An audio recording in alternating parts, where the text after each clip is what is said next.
52 മുറിവുകൾ ഒരു കുഞ്ഞിന്റെ ശരീരത്തില്. എങ്ങനെ തോന്നി?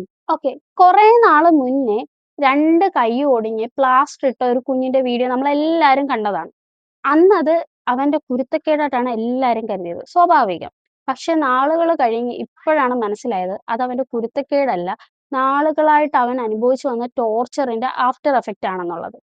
ആകെ 1.5 വയസ്സുള്ള കുഞ്ഞിന്റെ ആ ചെറിയ ശരീരത്തിൽ 52 മുറിവുകളെന്ന് പറയുമ്പോ നിങ്ങള് ഓർക്കണം. പോട്ടെ, അതിന്റെ പ്രൈവറ്റ് പാർട്സില് വരെ ഇത്രയും ആഴത്തിൽ മുറിവേൽപ്പിച്ച് ദ്രോഹിക്കാൻ പറ്റുന്ന എന്ത് തരം സൈക്കോ മെന്റാലിറ്റി ആണെന്ന് എനിക്ക് മനസ്സിലായില്ല.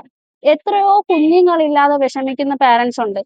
എത്രയോ പേരുണ്ട്. അവർക്ക് ആർക്കെങ്കിലും കൊടുക്കായിരുന്നല്ലോ ആ കുഞ്ഞ്. പോട്ടെ, തീരെ നോക്കാൻ വയ്യ, അത്രയ്ക്ക് നോക്കാൻ വയ്യാന്നുണ്ടെങ്കില് എത്രയോ അനാഥാലയങ്ങളുണ്ടായിരുന്നു. അവിടെ ഏൽപ്പിക്കായിരുന്നല്ലോ. ഉറപ്പായിട്ടും ആ കുഞ്ഞിന്റെ നീതി കിട്ടാൻ പോകുന്നില്ല. കാര്യം ഇവിടുത്തെ നിയമം അങ്ങനെയാണ്.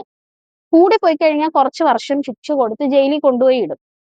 ഫ്രീ ആയിട്ട് താമസം, അവിടെ ഇത്രയും വർഷങ്ങള് നിന്ന്, വർഷങ്ങൾ കഴിഞ്ഞ് പുറത്തിറങ്ങുമ്പഴത്തേക്ക് കയ്യിലൊരു നിശ്ചിത തുക, പോരാത്തതിന് നല്ല ഫുഡും. പിന്നെ എങ്ങനെയാണ് ആൾക്കാര് പിന്നെയും പിന്നെയും ഇങ്ങനെ ചെയ്യാതിരിക്കുന്നത്? ഇതുപോലെ കുഞ്ഞുങ്ങളെ ഇങ്ങനെ ദ്രോഹിക്കുന്നവന്മാർക്ക് അതേ അളവില് തിരിച്ച് ദ്രോഹിക്കുന്ന തരത്തിലുള്ള നിയമം ഇവിടെ വരണം. എന്നാ മാത്രമേ ഇവിടുത്തെ ആൾക്കാര് നേരെയാവത്തുള്ളൂ.